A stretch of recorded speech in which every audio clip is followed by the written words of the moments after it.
Halo, assalamualaikum warahmatullahi wabarakatuh. Perkenalkan, nama saya Muhammad Hidayatullah, PJJ Informatika dengan nomor NIM 2504010200030. Pada kesempatan ini saya akan membahas tentang turunan atau sering juga disebut derivatif. Kita akan membahas pengertian turunan, rumus-rumus dasarnya sebagai jenis turunan hingga aplikasi turunan dalam kehidupan nyata. Oke. Pertama-tama, apa sih itu turunan itu? Secara sederhana, turunan adalah perubahan suatu fungsi terhadap variabel. Maksudnya, turunan ini kita gunakan untuk mengetahui bagaimana suatu fungsi berubah ketika nilai variabel berubah. Secara matematis, turunan dituliskan sebagai berikut. F action x sama dengan dy per dx. Di sini f action berarti turunan pertama dari fungsi f dan x, sedangkan dy per dx adalah laju perubahan y terhadap variabel x. Nah, kenapa kita harus belajar turunan?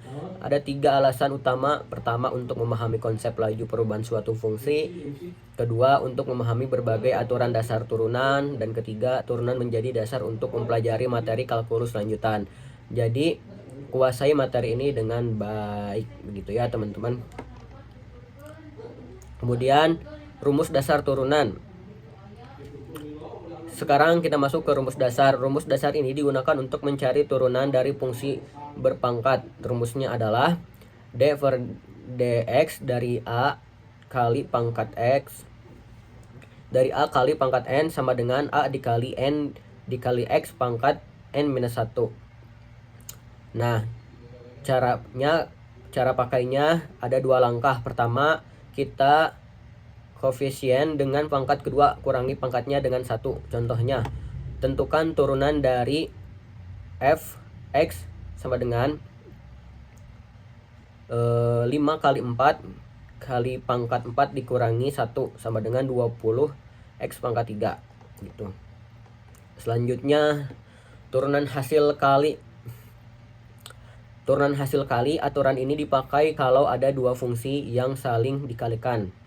Rumusnya fx dikali gx, semuanya aksen, sama dengan f aksen x dikali gx tambah fx dikali g aksen x. Turunan fungsi pertama kali fungsi kedua tambah fungsi pertama kali turunan fungsi kedua. Oke. Contoh selanjutnya, tentukan turunan dari f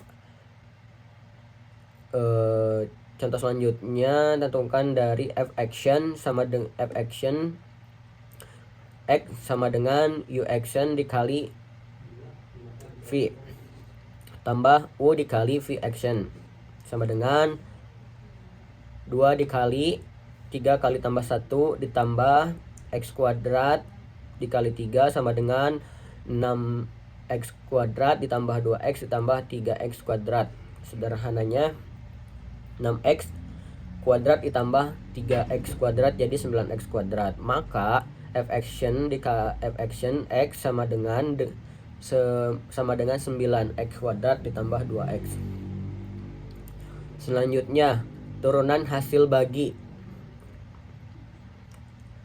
dipakai untuk fungsi berbentuk pembagian. Contoh rumus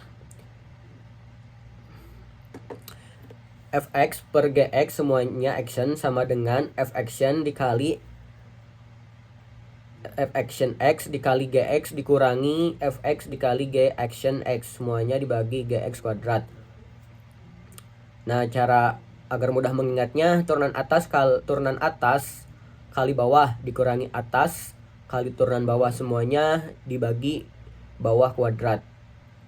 Contoh, tentukan turunan dari f action sama dengan f action x sama dengan 2x dikali x dikurangi x kuadrat ditambah 1 dikali 1, semuanya dibagi x kuadrat.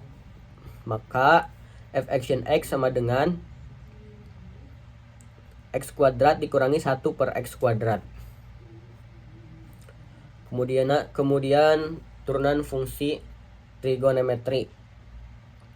Untuk fungsi yang mengandung sin, cos, atau tan, masing-masing punya aturan turunannya sendiri, wajib dihafal.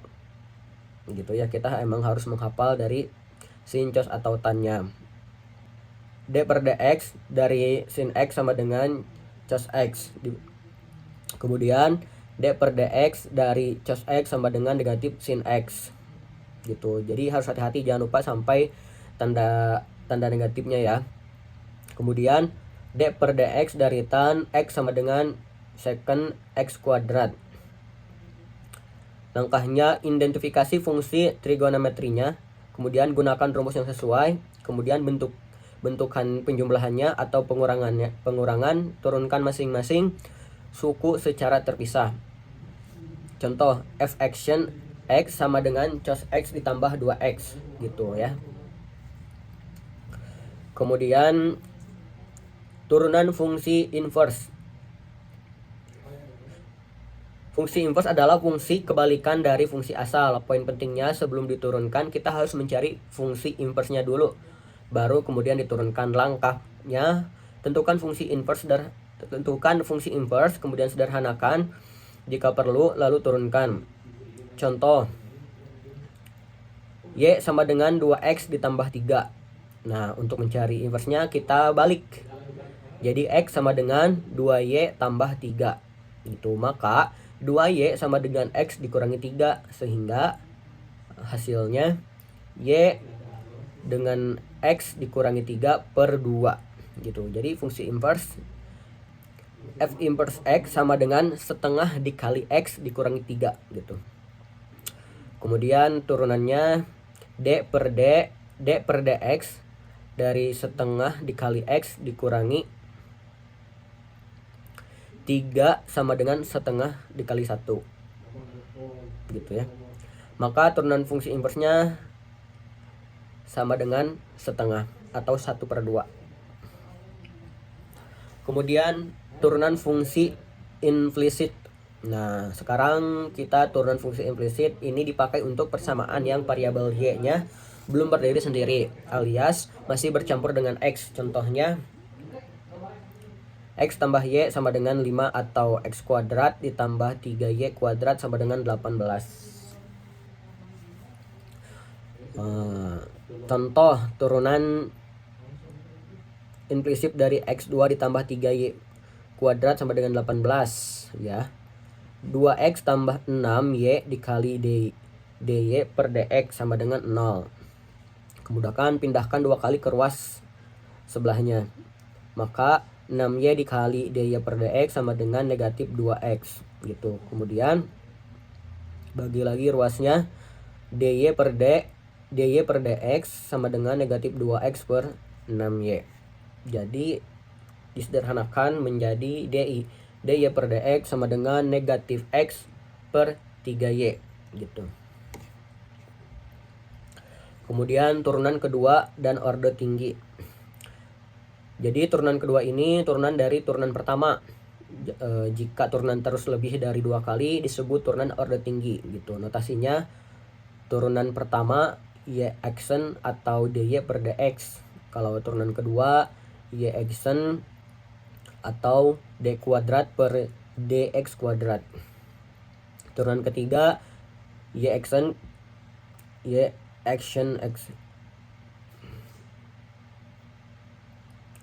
atau d3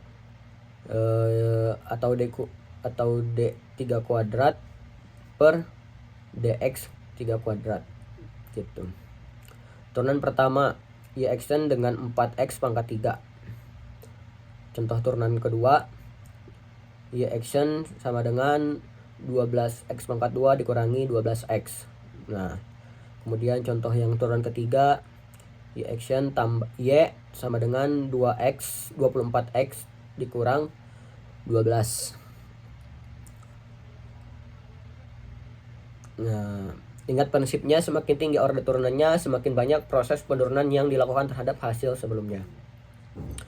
Kemudian aplikasi turunan. Turunan ini punya banyak sekali penerapan nyata, antara lain untuk menentukan gradient atau kemiringan garis singgung satu kurva menentukan nilai maksimum dan minimum suatu fungsi, menghitung kecepatan dan percepatan dalam fisika, serta membantu proses optimasi di bidang teknik, ekonomi, dan sains. Gitu. Kesimpulan, sebagai turunan merupakan salah satu konsep dasar kalkulus yang digunakan untuk menganalisis perubahan suatu fungsi dengan memahami berbagai aturan turunan yang sudah kita bahas, mulai dari rumus dasar, hasil kali, hasil bagi, trigonometri, fungsi inverse, fungsi implisit, hingga turunan orde tinggi. Berbagai permasalahan matematika maupun penerapan dalam kehidupan sehari-hari dapat diselesaikan dengan lebih mudah gitu ya. Jangan lupa untuk banyak berlatih mengerjakan soal-soal, karena disitulah kunci memahaminya. Terima kasih atas perhatiannya. Wassalamualaikum warahmatullahi wabarakatuh.